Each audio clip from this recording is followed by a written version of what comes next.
How did 300 soldiers fight an army of 300,000?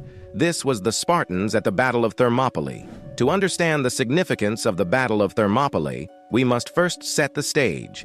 In the early 5th century BCE, the Persian Empire was the undisputed superpower of the ancient world. Under the rule of Cyrus the Great and his successors, the Persians had conquered a vast swath of territory, from the Indus River in the east to the Mediterranean Sea in the west. In 490 BCE, the Persians, led by King Darius I, launched an invasion of Greece, seeking to punish Athens for supporting a revolt in the Greek cities of Ionia. The Athenians, against all odds, managed to defeat the Persians at the Battle of Marathon, but Darius vowed revenge. 10 years later, Darius, his son Xerxes I, ascended to the Persian throne, and he was determined to finish what his father had started. Xerxes gathered a massive army, drawing soldiers from every corner of his empire. Regardless, it was an army of unprecedented size and diversity, united under the banner of the Persian king. Faced with this existential threat, the Greek city-states were divided. Some, such as Thebes and Thessaly, chose to submit to Persian rule without a fight. Others, led by Athens and Sparta, resolved to resist. These states formed the Hellenic League, a loose alliance dedicated to defending Greece against the Persian invaders. The Hellenic League's strategy was twofold. First, they would try to block the Persian advance at the narrow pass of Thermopylae, buying time for the other Greek states to mobilize. Second, they would engage the Persian fleet at sea, hoping to prevent them from landing troops behind Greek lines. The Spartans, the undisputed masters of land warfare in ancient Greece, were chosen to lead the defense of Thermopylae.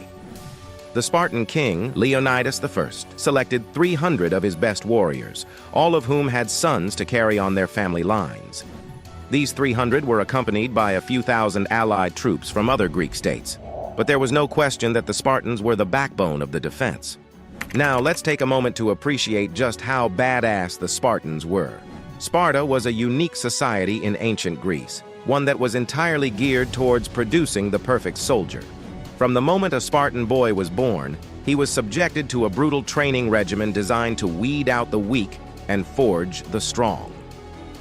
At the age of 7, Spartan boys were taken from their families and enrolled in the agog, a state-sponsored education system that emphasized physical toughness, discipline, and obedience. The boys were underfed to encourage them to steal food, and if they were caught, they were severely punished, not for the theft, but for getting caught. As they grew older, the training intensified. Spartan adolescents were expected to endure pain without complaint, to fight ferociously in mock battles, and to bond with their fellow soldiers. By the time a Spartan reached adulthood, he was a lean, mean fighting machine, ready to lay down his life for Sparta at a moment's notice. This dedication to martial excellence made the Spartans the most feared warriors in the ancient world. They were professionals in an age of amateur soldiers, and their reputation for bravery and skill was unmatched. So back to Thermopylae. The pass, known as the Hot Gates due to the nearby sulfur springs, was a perfect spot for a defensive stand. It was narrow, flanked by steep cliffs on one side and the sea on the other, and could only be traversed by a small track. The Greeks, led by Leonidas and his 300 Spartans, arrived at Thermopylae and immediately set about fortifying the pass. They built a wall across the narrowest part of the track and settled in to wait for the Persians. When Xerxes and his army arrived at Thermopylae, he was surprised to find the Greeks waiting for him. He sent emissaries to Leonidas, demanding that the Spartans lay down their weapons. Leonidas's reply was characteristically laconic and badass. "Molon labe, come and take them." The Persians obliged. On the first day of battle, Xerxes sent his Median and Kissian troops against the Greeks, expecting an easy victory. Instead, the Greeks, with their superior armor and training, slaughtered the lightly armed Persians. The Spartans, in particular, fought with a ferocity that shocked the Persians, pushing them back and inflicting heavy casualties. On the second day, Xerxes sent his elite immortals against the Greeks, but again the Spartans held firm. They fought in a tight phalanx formation, their shields locked together, their spears bristling out front. The Persians broke against this wall of bronze and flesh like waves against a cliff, and were forced to retreat. Throughout the battle, the Spartans displayed their legendary bravery and wit. Herodotus records several famous quips by the Spartans, including the classic exchange, "Our arrows will blot out the sun," said a Persian. "Then we will fight in the shade," replied a Spartan. But on the third day, the tide turned. A Greek traitor named Ephialtes revealed to Xerxes a hidden path that led behind the Greek lines.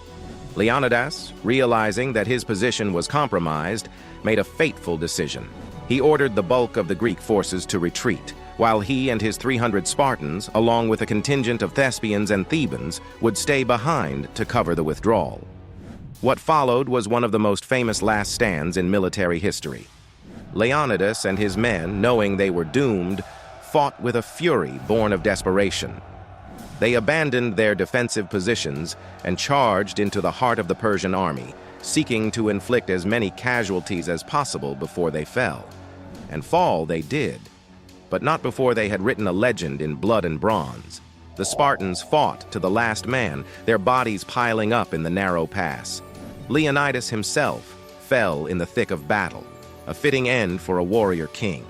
When the dust settled, the Persians had won the day, but at a terrible cost. The Battle of Thermopylae was a defeat for the Greeks, but it was a defeat that echoed through the ages as a victory of the spirit. The Spartans' sacrifice bought precious time for the rest of Greece to mobilize, and their example inspired the other city-states to resist the Persian invasion with renewed determination. In the end, the Greeks would triumph over the Persians, first at the naval battle of Salamis, and then at the decisive battle of Plataea a year later. The Persian threat was ended, and Greece entered a golden age of art, philosophy, and democracy. Thank you for joining us on this journey through one of history's most enduring tales. If you enjoyed this deep dive into the Battle of Thermopylae, be sure to like and subscribe to our channel History Boost for more fascinating forays into the past.